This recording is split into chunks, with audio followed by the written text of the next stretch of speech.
कानपुर विकास के लिए जल्द ही एक टोल फ्री नंबर जारी होगा। रमेश अवस्थी।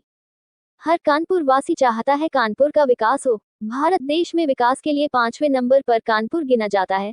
ये बात भाजपा कानपुर लोकसभा प्रत्याशी रमेश अवस्थी ने कही। उन्होंने ये भी कहा कि नरेंद्र मोदी ने भ्रष्टाचार को समाप्त करने का बीड़ा उठाया है, उससे विश्व में भारत की एक अलग पहचान बन गई। विदेशों में ये चर्चा हो रही है, भारत देश लगातार उन्नति कर रहा है।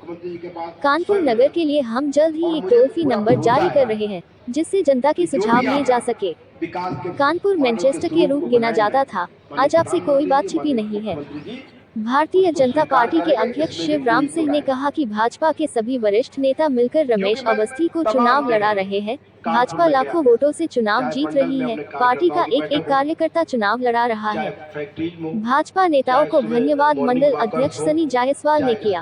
Anti corruption foundation of India team के कमल सिंह यादव, भानु प्रकाश अवस्थी, दिलीप कुमार मिश्रा ने स्मृति चिन्ह भेंट किया। इस कार्यक्रम में प्रमुख रूप से निवर्तमान विधायक रघुनंदन सिंह भदौरिया, जायसवाल, अमरीश जायसवाल, विजय दुगल, शैलेंद्र त्रिपाठी, सोमानी, जितेंद्र चौरसिया, अमित दुआ, पीयूष सिंह आदि लोग मौजूद रहे।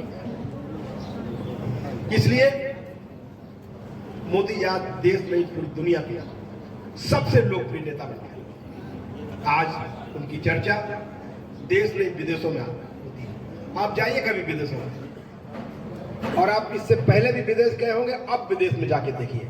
पहले जब गए होंगे तो लोग आपके देश के बारे में चर्चा करते थे और साथ में भी चर्चा करते थे कि वो नेता बंद हो गया स्कैंडल में, उसका क्या हो रहा, जमानत हुई कि नहीं हुई। अब ये स्कैंडल आ गया है, उसका उसमें क्या हो रही, जांच हो रही नहीं हो रही। ये चर्चाएं अक्सर भ्रष्टाचार की चर्चाएं पूरे विदेश में हुआ करती थी। और आज जब आप विदेश में जाइए तो लोग पूछते हैं कि आपके प्रधानमंत्री मोदी जी का क्या विजन है। ऐसा क्या प्रधानमंत्री जी ने कर दिया कि पूरे भारत की तस्वीर बदल गई, दिशा और दशा बदल गई। और आज देश के बड़े बड़े नेता, चाहे वो यूएस हो, चाहे लंदन हो, चाहे यूक्रेन हो, चाहे रसिया हो, तमाम नेता सार्वजनिक मंचों पे मोदी की तारीफ करते हैं। और जैसा कि मैंने कहा कि उन्होंने कहा कि सपना आपका, संकल्प हमारा।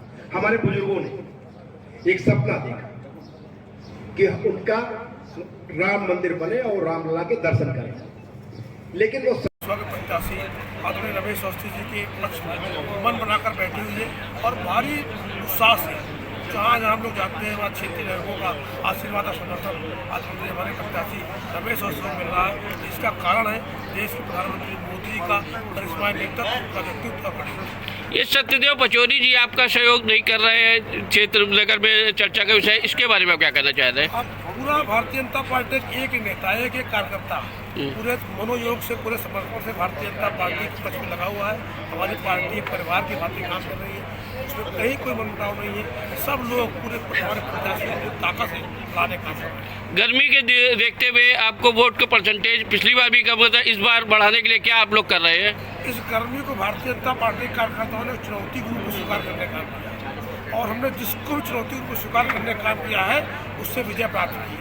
हमने कांग्रेस पार्टी को चुनौती को स्वीकार करने का काम किया था, आज पूरे देश से कांग्रेस को मुक्त करने का काम किया है। इस तरह से हमने आज गर्मी को भी चुनौती को स्वीकार करने का काम किया। आप देखेंगे कि 13 तारीख को जो मतदान प्रतिशत होगा तो पिछली बार से अधिक होगा। Thank you sir.